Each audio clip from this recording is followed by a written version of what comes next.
अज्ञानी हैं उनको कितना मिलेगा, यह तो समय आने के बाद पता चलेगा। लेकिन समाज को बहुत कुछ मिलने जा रहा है, इसमें कोई शंका नहीं। यहाँ के समाज को बहुत कुछ मिलेगा। जहाँ जहाँ राम चरण चली जाही, यह तो पहले से ही चल रहा है। आज 1 साल पहले हम चित्रकूट गए थे, वहाँ रामायण उत्सव कार्यक्रम, उसका भी लक्ष्य वही था। जहाँ जहाँ राम गए, जहाँ जहाँ सीता मैया और राम जी का चरण पड़ा है, वो हर एक जगह कार्यक्रम होगा, भव्य कार्यक्रम होगा, अंतर्राष्ट्रीय कार्यक्रम होगा। उसका उद्घाटन हमारे राम भद्राचार्य बाबा के दिव्यांग विश्वविद्यालय में ही हुआ था, उसमें मैं भी था, और उससे भी एक ऊर्जा मिला था।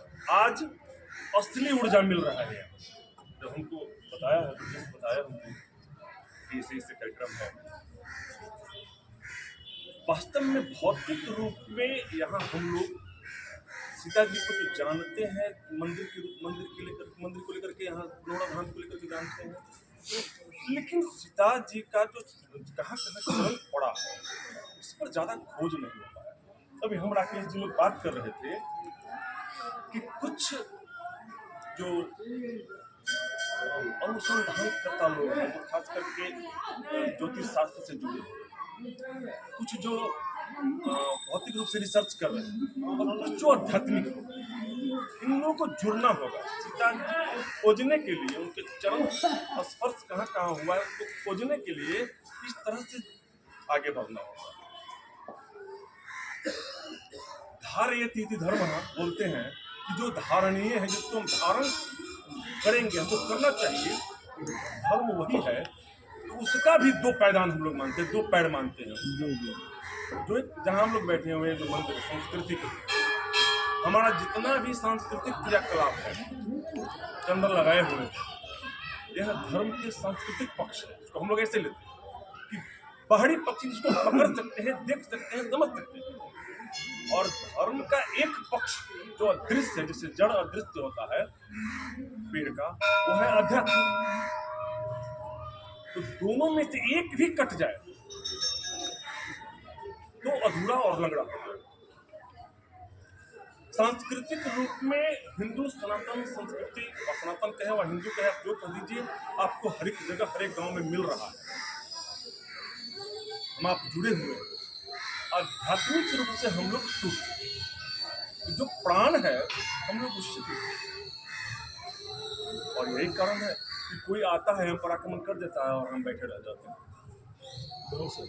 हमारे मंदिर को तोड़ देता है, और बस हम लोग सीताराम करते जाते हैं। न हम लोग सीता को समझ पाए, न हम लोग राम को समझ पाए, क्योंकि उसमें से एक अध्यात्म की सूक्ष्म रूप है और एक बाहरी संस्कृति, उसको हम लोग समझ नहीं पाए, समझने का प्रयास नहीं किया। तो एक ही सिर्फ अगर हम लोग बाहर से ही खोजेंगे तो अधूरा हो जाएगा और हम फिर असफल हो जाएगा। एक पीढ़ी सफल होगा, आप सफल करके जो ही आप बुढ़ापा में आइएगा, युवा पीढ़ी फिर उसको पकड़ नहीं पाएगा, सत्यनाश।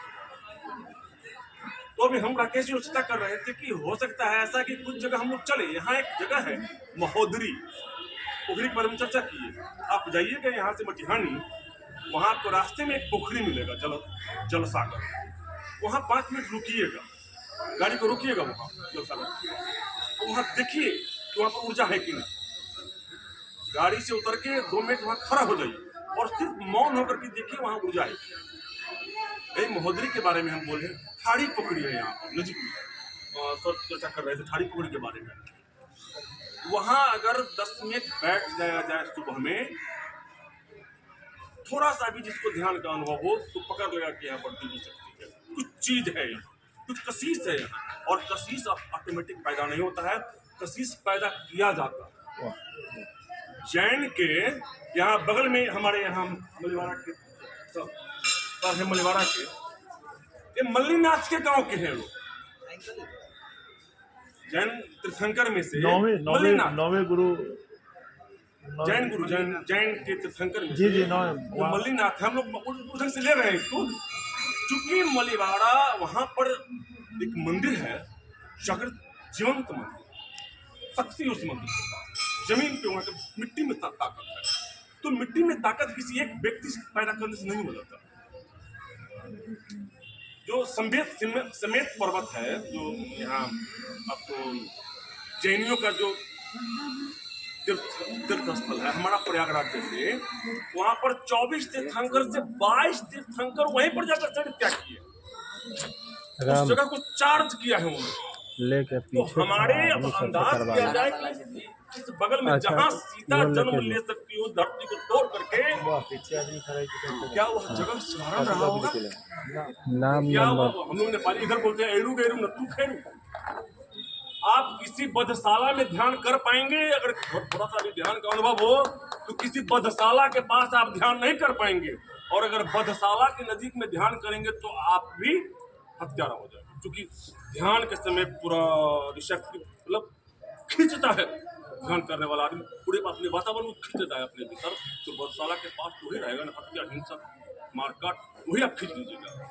तो इस तरह यहाँ पूरा माहौल पुण्य था।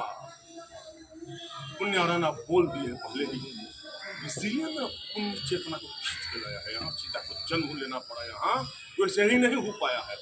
रेगिस्तान में काहे नहीं बरसा होती, कहीं पर बर्फ ही बर्फ होता है, तो वहाँ के जो आबो हवा है, वहाँ का जो मिट्टी है उसी को खींच रहा है। रेगिस्तान है वह नहीं खींच पाता है, बादल को नहीं ला पाता है, बरसात नहीं करवा सकता है। इसीलिए तो जहाँ सत्य है, जहाँ संत है, जहाँ साधक लोग हैं, वह खींच लेते हैं, दिव्य शक्तियों खींचते हैं कि आना है आपको, आप आइए, और वह जगह चार्ज हो जाता है उन दिव्य शक्तियों से। इसीलिए हमारा यह पूरा माहौल ही चार्ज है। बहुत सुंदर। ये पूरा मिथिला सारे ऋषि यहाँ आए हैं। सीता के जन्म में सारे ऋषि महर्षि यहाँ आए हुए, सीता के विवाह में सारे देवता यहाँ पधारे हैं।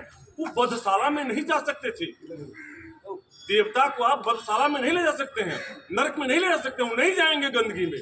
उनके लिए शुभ सुंदर सौंदर्य वातावरण चाहिए, ऐसा चाहिए, और वह था। यह प्रमाणित करता है क्योंकि यहाँ सीता जन्म ले चुकी है, यहाँ पार्वती आई थी सीता के विवाह में।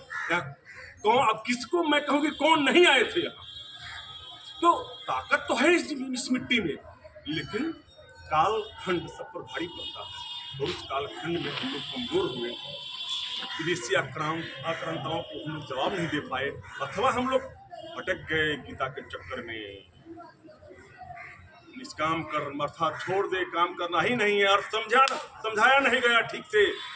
हम लोगों को भ्रमित कर दिया गया गीता को समझाते समय कि भाई निष्काम हो जाए, छोड़ दे, निष्काम काम छोड़ दे, उसका अर्थ होता है।